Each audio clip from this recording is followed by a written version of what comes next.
복잡한 정치권 이슈를 한 방에 묵직하게 풀어드리는 시간 돌쇠 토론 시간입니다. 오늘도 돌쇠 두 분 나오셨어요. 정의당의 박원석 전 정책위 의장, 공론센터의 장성철 소장 어서 오십시오. 안녕하십니까. 축하드립니다. 아, 100만 골드 버튼. 야, 두 분이 박수 쳐주시니까 실감이 나는데요, 네. 진짜. 제가 작년에 돌쇠 토론을 그러고 보니까 오늘이 1주년입니다. 돌쇠 토론도 1주년 되는 고정 날이네요, 편성된 지 오늘. 1주년인데 야, 그때 유튜브 구독자가 70만이 채 안 됐던 걸로 제가 기억해요. 그래요. 그걸 1년 기억을 사이에 하시네요. 굉장히 많이 는 거죠. 그렇죠. 그러니까 그 1년 동안 새롭게 런칭한 코너는 저희 돌쇠 토론이니까 돌쇠 토론의 덕이 아닌가. 아, 이렇게 또 깔때기를 들이대셔서. 아니, 맞아요. 돌쇠 토론의 공도 혁혁하고 사실은 이제 라디오 채널 자체가 이 유튜브의 채널인 경우들은 많은데 저희 뉴스쇼처럼 단독으로 이렇게 채널을 가지고 있는 라디오 프로그램은 거의 없어요. 처음인 것 같아요. 처음이에요. 네. 아마 저희밖에 없을걸요. 그렇죠. 보통은 유일해요. 방송사 플랫폼으로 방송사 유튜브를 플랫폼으로 개설하는데 유튜브 맞아요. 채널을 파기 때문에 대단하십니다. 그렇게 생각하면 정말 여러분 대단하십니다. 구독자 여러분, 청취자 여러분께 다시 한번 이 영광을 돌리면서 돌쇠 토론으로 넘어가죠. 한미 정상회담이 뭐 이번 주는 뭐니 해도 가장 큰 이슈인데 한미 정상회담을 눈앞에 두고 한 4가지 정도의 주목할 만한 기사 뭐 이런 것들이 떴어요. 하나하나 좀 보겠습니다. 좋은 뉴스부터 하나 보겠습니다. 오늘 아침에 나온 뉴스, 넷플릭스가 4년 동안 한국에다가 25억 달러를 투자하겠다라고 이야기를 했답니다. 25억 달러가 얼마인가 봤더니 3조 3,375억. 그걸 한국 컨텐츠며 뭐 이런 데 투자하겠다. 근데 이건 좋은 성과인 것 같아요. 그럼요. 그렇죠. 네. 두 번째, 워싱턴 포스트 기사인데 이거 이제 앞에서도 설명드렸습니다만 100년 전의 일 때문에 일본이 무릎 꿇게 해야 한다는 그런 생각을 나는 받아들일 수 없다라는 윤석열 대통령의 이 인터뷰가 어제 보도가 되면서 이게 좀 논란이 됐어요. 아니 이게 이제 좀 당혹스러운 게 계속 외신 인터뷰를 통해서 우리 국민들이 좀 이해하기 어려운 그런 어떤 외교적 발언이 계속 나오잖아요. 네. 근데 이제 외교라는 것은 어쨌든 대통령이 갖고 계신 뭐 철학 비전도 중요하지만 이게 워낙 중대한 이제 국익이 걸려 있는 문제이기 때문에 일종의 이제 국민적 합의 또 국가적 합의 이런 것들이 굉장히 중요하고 통상은 새로 정권이 들어서면 뭐 3개월이든 6개월이든 일정한 텀을 두고 이 정권의 이제 외교 안보 노선에 대해서 발표를 합니다. 이게 이제 8.15 광복절 기념사를 통해서든 뭐 그런 계기를 통해서. 근데 현 정부 들어서는 그런 게 없어서 그런 게 없는데 그래서 총론적으로 현 정부의 외교 정책, 안보 정책의 방향을 가늠하기 어려운데 이렇게 그때그때 약간 뭐 임기응변이라 그럴까요?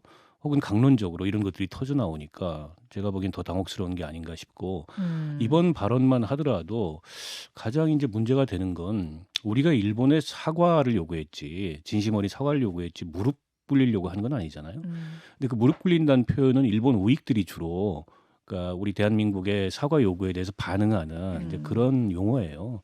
그런 용어를 굳이 쓰실 필요가 있겠으며 저 워딩을 그대로 따와서 기시다 총리가 했다 그래도 한일 간에 지금 문제가 될 만한 그런 워딩인데. 저게 일본 기시다 총리 인터뷰였어도 문제가 된다. 예. 근데 우리 대통령이 앞서서 네. 어떻게 보면은 일본의 입장을 역사적으로 방어해주는 그런 말을 함으로써 지난번 강제동원 해법 문제에 이어서 또 한 번 이게 국민 감정을 건드리고 무엇보다 우리 국민들이 마치 복수심을 가지고 일본에 대한 사과를 요구하거나 과거사를 보고 있는 듯이 국민들한테 야단을 치고 화를 내는 거잖아요.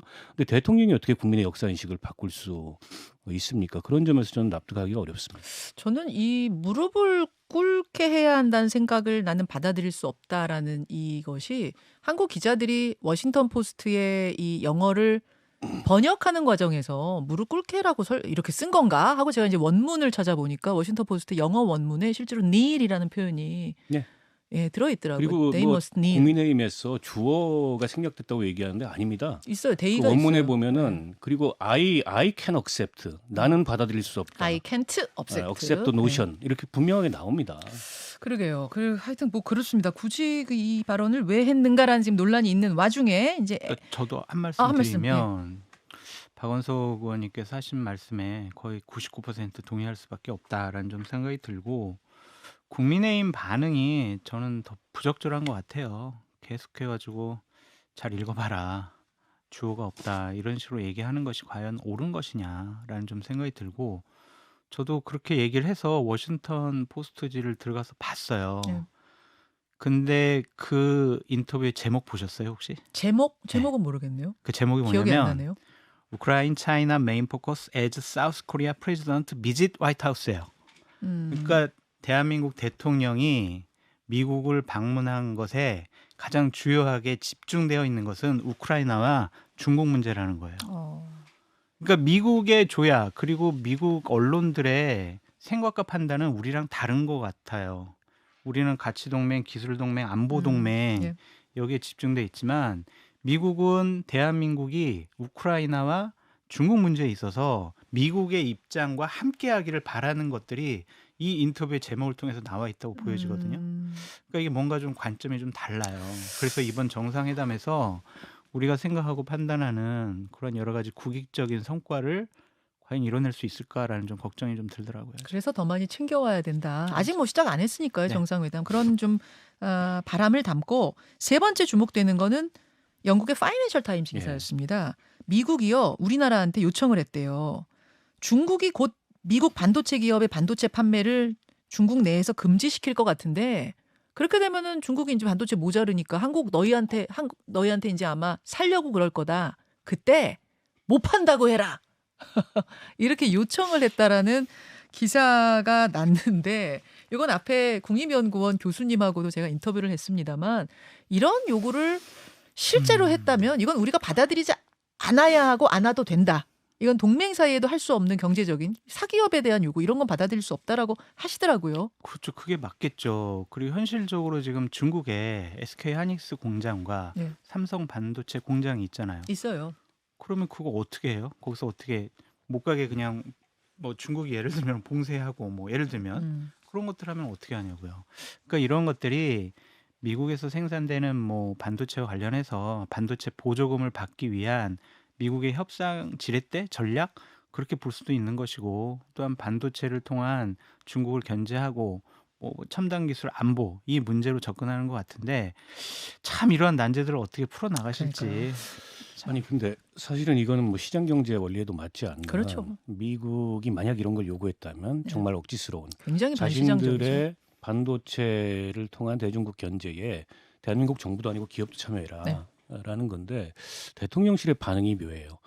이런 거는 뭐 그 말도 안 되는 얘기다가 아니고 기자들이 질문을 하니까 확인할 뭐 내용이 없다. 확인할 내용이 없다. 아니 그러니까요. 이렇게 그 발표했습니다. 반응이 저는 묘해서 한편으로는 좀 걱정이 드는데 결국 지금 미국의 반도체 지원법이라는 게 우리 SK나 삼성이 미국의 대대적인 투자 계획을 발표했음에도 불구하고 지원을 받으려면 이렇게 생산 기밀에 해당하는 내용까지 다 공개하고 장부까지 공개해라. 그래서 그런 공개의 범위를 얼마나 축소하고 미국의 반도체 지원법에 따른 지원을 받을 수 있느냐. 요게 이제 우리가 협상력을 발휘해야 될 대목이잖아요. 반도체법. 근데 그 협상력을 발휘하기도 전에 파이낸셜 타임스의 기사대로라면 먼저 청구서를 받은 거예요. 더 무리한 요구를 한 거죠. 네, 그 마이크론이라는 업체가 메모리 반도체 세계 한 3위 정도 되는 업체인데 지금 중국이 보안 검사에 들어가서 곧 제재를 할 텐데 네. 그러면 이제 중국 내 생산량이 중국 내 이제 물량이 부족해지잖아요. 예. 그거를 삼성이나 하이닉스가 해야 되는데 이걸 하지 말아라. 니네도 팔지 말아라. 그러면 우리가 대외 반도체, 우리 대한민국의 반도체 수출의 50% 이상이 중국, 홍콩에서 소비가 되는데 예. 그러니까 앞으로 우리는 미국하고 중국 사이에 끼어가지고 우리 주력 산업이 이러지도 저러지도 못하는 상황이 될 수도 있다는 거예요. 이 국민들 굉장히 우려하는 상황인데 과연 이번에 정상회담에서 이와 관련된 어떤 성과를 만들어 오실지 지켜봐야 되겠습니다만 불안한 거죠. 잘 아시겠죠. 이 저 확인할 내용이 없다라고 어제 대통령실이 입장을 밝힌 건 장 소장님 이거는 그냥 이런 거 무시하겠다라는 의미로 해석해도 돼요. 이런 기사가 있지만 이거 우리가 받아들이지 않고 그냥 무시하겠다 이렇게 무시하고 가자 뭐 이렇게 좀 좋게 받아들일 수 있는 그게 거예요. 정치적인 용어잖아요. 네. 그런 번역기에 넣어서 해석을 하게 되면은 결국에는 예를 들면 네. 말하기 곤란할 때 하지만 사실일 때 뭐라고 보통 그렇죠. 정치인들이 얘기를 하냐면 드릴 말씀이 없습니다. 어떤 확인해 드리기 어렵습니다. 네. 이렇거든요. 네. 그러지 않기 바랍니다. 자, 알겠습니다. 네 번째로 주목되는 거 짧게 짚고 우리 정치권 이슈로 갈게요. 네 번째는 바이든의 재선 발표예요. 네. 바이든이 재선을 공식화하는 그 영상이 뭐 내일? 오늘 내일 네. 정도에 네. 공개가 된다고 합니다. 우리 대통령의 국빈 방문 와중에 영상을 공개하는 건데 이것이 뭐 긍정적일 수도 있을 것 같고 조금 더 회담에 부정적인 영향이 있을 수도 있을 것 같고 양면성이 있어 보여요. 장 소장님은 어떻게 왜요? 보세요? 왜 그렇게 아까 양면성이 있어요? 교수님은 그러시더라고요. 국립외교원 교수님은 대통령이 이제 한미 동맹을 바이든 대통령이 더 강조하면서 요 재선 발표를 하면 우리한테 좋은 시그널이 될 수도 있고 반면에 그래서 성과를 하나라도 내가 더 따와야지 뭐 바이든이 이렇게 욕심을 내게 되면 우리한테 불리할 수도 있다.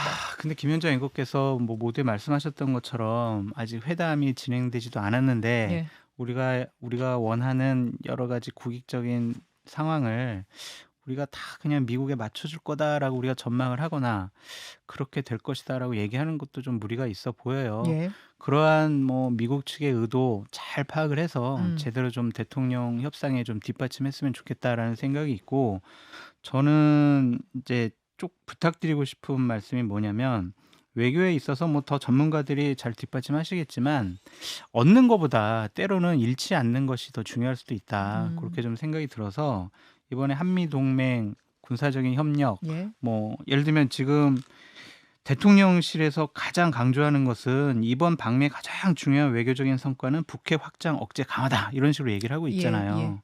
좋아요. 이런 거 다 좋은데 예. 너무 중국과 러시아를 자극하지 않았으면 좋겠어요. 그렇게 되면은 정말 우리나라 국익에 과연 도움이 되는 것이냐 그런 쪽으로 접근을 해야 한다. 너무 그냥 미국의 입장에서 모든 것을 결정해주고 동의해주지는 않았으면 좋겠다라는 생각이 듭니다. 알겠습니다. 두 분과 요 이야기는 댓글쇼로 조금 더 이어가 보고 국내 정치 이슈로 돌쇠 토론 넘어가 보죠. 민주당 어제 송영길 전 대표가 귀국했습니다. 공항에서 이렇게 말했어요. 이런 일로 국민 여러분과 당원 동지 여러분에게 심려를 끼쳐드려 송구한 마음이다. 이렇게 얘기를 했고 빨리 검찰이 좀 송환을 해달라 나를 뭐 이런 이야기도 했습니다. 박원석 의원님. 예. 기자회견부터 시작해서 조기 귀국하고 어제 공항에서의 발언까지 일련의 과정 어떻게 보셨습니까? 일단 처음에 이 사건이 알려졌을 때 송영길 대표의 반응은 나는 모르는 일이고 이정근 씨 일방적인 주장으로 검찰이 사건을 만들고 있다 이런 반응이었어요. 그래서 귀국도 안 하겠구나 이런 관측이 있었는데 네. 근데 당내 압력이 세지니까 귀국을 안 할 수는 없었고 근데 본인이 정치적 책임을 지겠다 이거를 이제 공식적으로 표명을 한 거죠. 예. 그래서 탈당도 하고 그런 상태에서 문제 해결을 하겠다. 근데 송영길 대표가 뭐 검찰 수사에 응하는 건 말고 무슨 문제 해결을 할 수 있을까요? 본인은 모른다고 얘기했는데 본인이 나서 가지고 진상 조사를 하겠다. 우상호 의원은 송영길 전 대표가 진상조사에 나서야 된다 이렇게 그게 말이 안 되는 거죠. 어떻게 보면은 그로 인한 수혜자고 네.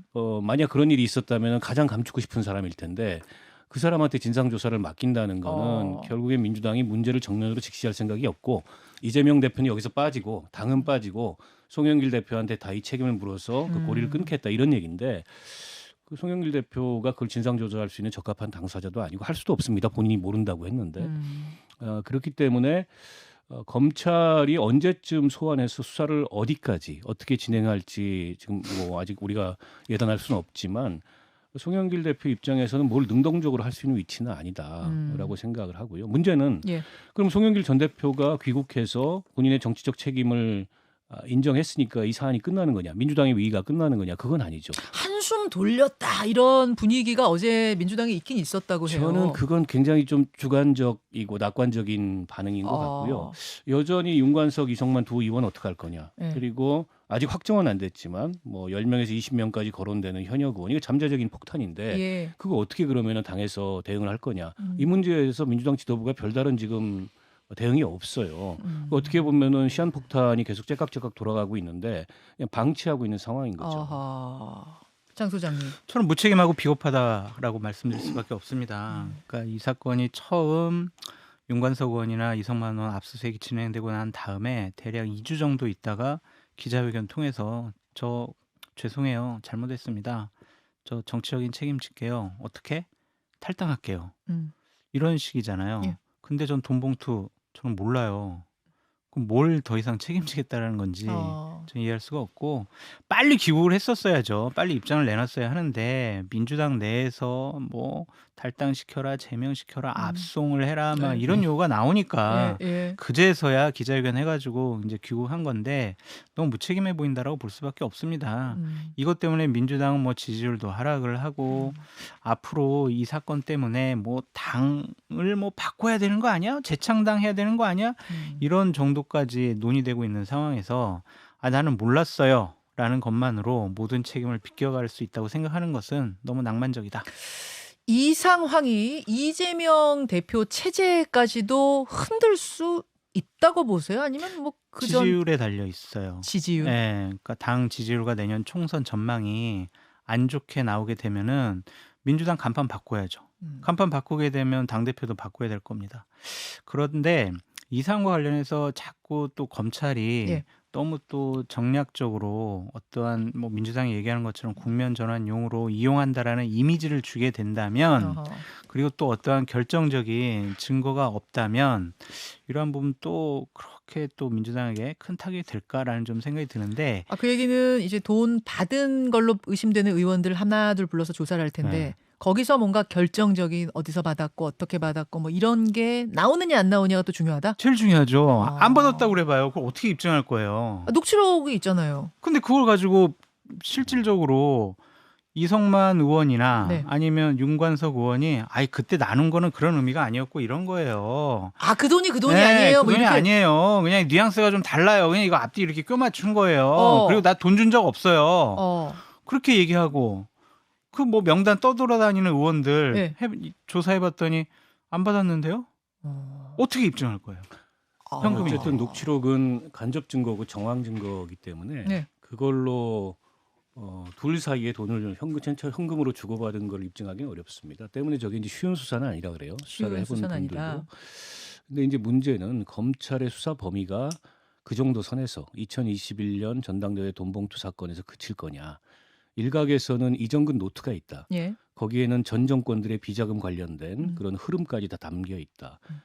노트가 두 가지 버전이 있는데 검찰로도 하나 들어갔다. 예.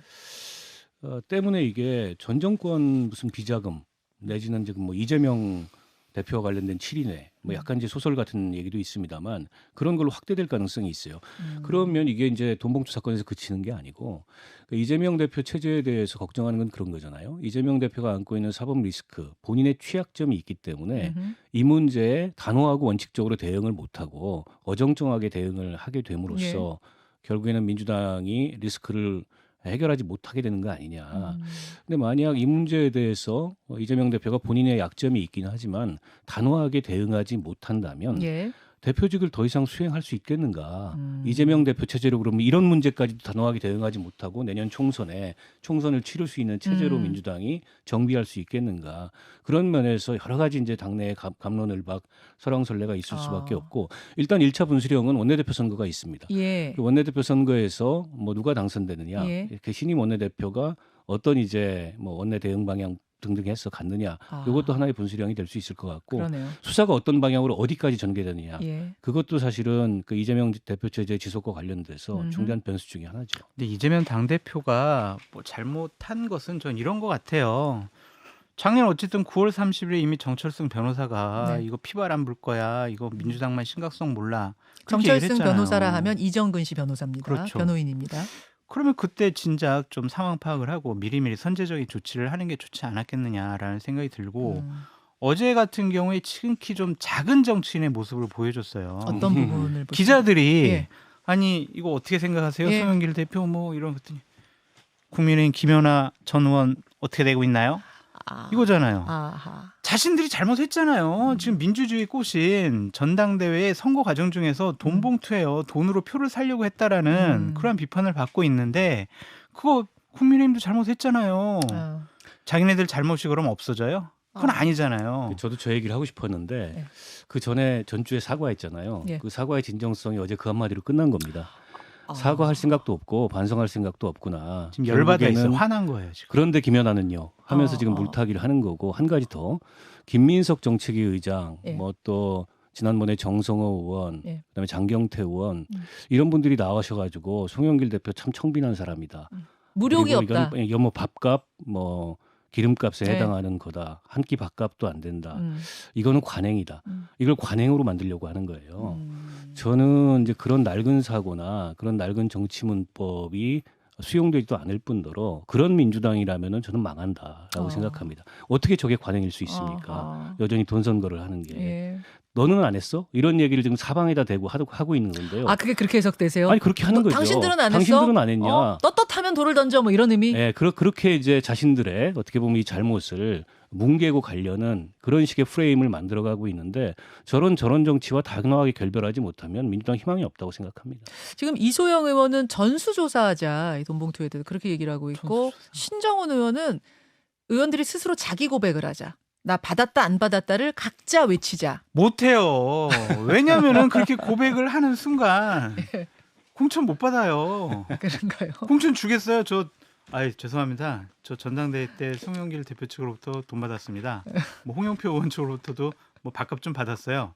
그런 사람 어떻게 공천을 줘요? 그러면은 뺏지 못하잖아요. 아하. 그 증명할 수 없는 일에 대해서 왜 먼저 나서서 매를 맞겠어요? 결국은 안 해요. 지도부가 나서서 뭔가 주도적으로 해야 된다. 그렇죠. 그 방법밖에 윤리심판원이 없다고 있고 보시는 거군요. 거기 외부 인사를 더해서 예. 이 문제에 대한 당내 특별조사기구 예. 같은 걸 만들어서 할 수 있는 데까지 해야 됩니다. 알겠습니다. 국민의힘 얘기로 좀 넘어가 보겠습니다. 국민의힘 윤리위원회 구성을 완료했는데 윤리위원장이 코로나에 걸리는 바람에 일단 개최를 다음 주로 미룬 상태예요. 김재원, 태영호 최고위원 두 사람을 윤리위에서 어떻게 다룰 것인가가 초미의 관심사인데 어제 태영호 의원이 강하게 반발하는 발언했습니다. 듣겠습니다. 현 상황에서 제가 최고위원회 회의에 나오지 못할 이유는 없습니다. 쓰레기, 돈 비리, 성비리 민주당이라는 야당 비판은 업무상 해프닝이었고 역사 문제에 대해서는 소신대로 말씀드린 것입니다. 지난 전당대회는 여론조사 3%라는 꼴찌로저는 시작했으나 그렇다고 5만 곳에 도움을 구걸하지도 않았습니다. 이참에 전광훈 목사에게 한마디 하겠습니다. 정말 우리 국민의 힘과 윤석열 정부를 위한다면 조용히 있어 주십시오. 우리 당에 해가 되는 행위를 그만 멈춰주기를 바랍니다. 요 얘기인데 여기서 이제 논란이 된 부분은 내가 한 3%밖에 안 되는 약한 후보였지만 그렇다고 해서 엄한 곳에 온갖 곳이라 그랬나요? 엄한 곳에 구걸하지 않았다. 이게 이제 누구 들으라고 한 소리냐? 이거 김기현 대표 들으라고 한 소린가? 막 이제 이런 해석들이 어제 막 분분했던 거예요. 기자가 김기현 대표한테 질문을 했대요. 그랬더니 김기현 대표가 그거를 왜 나한테 물어보냐? 태영호 의원이 말했으면 태영호 의원한테 물어봐야지. 이렇게 답변을 했다고 해요. 김기현 대표를 향한 것이죠. 그러니까 김기현 대표가 뭐 태영호 의원에게 뭐 경고를 했다 뭐 이런 얘기도 나왔고 윤재옥 원내대표가 태영호 의원 만나가지고 아예 당분간 좀 최고위원 나오지 마 뭐 이런 식으로 얘기를 한 것이 되게 모욕적으로 느꼈을 것이다. 태영호 의원이 내가 뭘 잘못했어라는 것이 태영호 의원의 기본적인 입장 같은데 저게 100% 당원 선거의 패해가 저렇게 태영호 의원으로 나타나는 거예요. 국민 눈치 안 보잖아요. 우리 발언에서는 못 들었지만 태영호 의원이 저기서 무슨 말까지 했냐면 위대한 당원 동지 여러분 이런 얘기를 했거든요. 했어요. 위대한 당원. 당원들만 보고 정치하겠다는 거예요. 왜냐?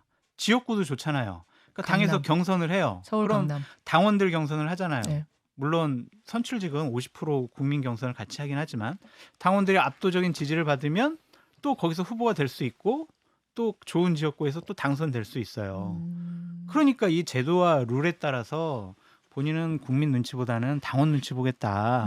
지도부 너희들도 나 건들지 말아라. 내가 뭘 잘못했냐. 이런 항변으로 보입니다. 지도부 입장에서는 지금 발언들이 뭐 본인은 지금 소신 발언이라고 이야기를 태 의원은 하고 있지만 중도층 표를 지금 계속 깎아먹는 발언들이 이어지기 때문에 제동을 강하게 걸려고 했던 건데 태영호 의원이 태클을 지금 강하게 또 걸고 나온 상황. 거 없어. 내가 너보다는 나아 이거잖아요. 지금. 제가 궁금한 건 그래서 이제 윤리위원회가 어떤 결정을 할 것 같은가. 박 의원님은 어떻게 보세요? 일단 태영호 의원이 저 발언을 한 첫 번째 의미는 나는 김재원 최고위원하고 달라라는 얘기를 한 거죠. 나는 그런 전광훈 씨 같은데 찾아가가지고 난 구걸하지 않았어. 내 문제는 전광훈 목사랑 관련된 문제가 아니야를 분명히 한 거다. 분명히 한 거고 전광훈 씨한테도 뭐 얘기 그만해라라고 이제 경고를 함으로써 본인은 다르다는 걸 윤리위에 어필을 한 거고요. 두 번째로는 김기현 대표가 나에 대해서 무슨 경고를 하고 야단을 칠 자격이 돼? 이 의미를 장 소장이 앞에 얘기했듯이 한 겁니다. 저는 김기현 대표의 영은 무너졌다고 생각해요. 권위 리더십 이런 거 살아나지 않고 아니 김기현 대표 도움받아 최고위원 됐다고 생각하는 사람이 없거든요. 지금 최고위원들 중에. 각자 자기 실력으로 당원들 선택을 받아서 됐다고 생각하기 때문에 앞으로도 이런 일이 전 반복될 가능성이 높고요. 근데 제가 문제 삼고 싶은 바는 네. 역사 문제에 대해서는 본인 소신을 얘기했다고 태용 의원이 주장하는데 예. 저분이 북한의 역사관이에요. 북한에서 배운 걸 가지고 그걸 자기 소신이라 그러면 왜 대한민국에서 국회의원을 하고 정치인을 합니까? 아니 북한 체제가 잘못되고 북한 체제가 싫어서 지금 대한민국에 와서 정치도 하고 국회의원이 되시고 최고위원도 하시는 분이 특정한 역사관에 있어서는 북한의 역사관을 따르겠다. 세상에 그런 법이 어디 있습니까? 그런 면에서 저는 도저히 이게 대한민국 국민들이 갖고 있는 상식적 역사관에서 수용할 수 없는 그런 말씀을 거듭하시는 거. 아까 이제 당신 100% 전당대회 패라고 얘기했는데 그게 본인한테 유리하다고 생각하면 앞으로 저런 얘기를 계속 할 거 아닙니까? 국민의힘이 저걸 현실적으로 억제할 힘이 없어요. 윤리위에서는 그래서 어떻게 할 것 같습니까? 김재원 최고위원에 대해서는 징계가 아마 세게 내려올 가능성이 높지요. 세 차례. 6개월이에요? 1년이에요? 어떻게 보세요? 6개월이면 공천 받을 수 있고 1년이면 총선 못 나가요. 저는 다음 총선 공천이 어려울 거라고 봅니다. 그래요? 네. 일각에서는 뭐 아예 탈당 권고까지 나올 수도 있다. 이런 이제 강한 수위를 예상하는데 김재원 최고도 억울할 거예요. 왜냐하면 뭐 5.18, 4.3 이런 거 거듭된 실언인데 이번에 이제 한일 관계에 대해서 윤 대통령의 발언을 보세요. 얼마나 억울하겠습니까? 다른 종류의 실언도 좀 있었던 것 같아요. 그런 방송 중에 밝히긴 그렇지만. 자, 이 이야기는 댓글쇼로 좀 넘기겠습니다. 예, 여기서 돌쇠 토론 본방송 마무리하고 잠시 후 댓글쇼에서 뵐게요. 두 분 고맙습니다. 고맙습니다. 김현정의 뉴스쇼는 시청자 여러분의 참여를 기다립니다. 구독과 좋아요, 댓글 잊지 않으셨죠? 알림 설정을 해두시면 평일 아침 7시 20분 실시간 라이브도 참여하실 수 있습니다.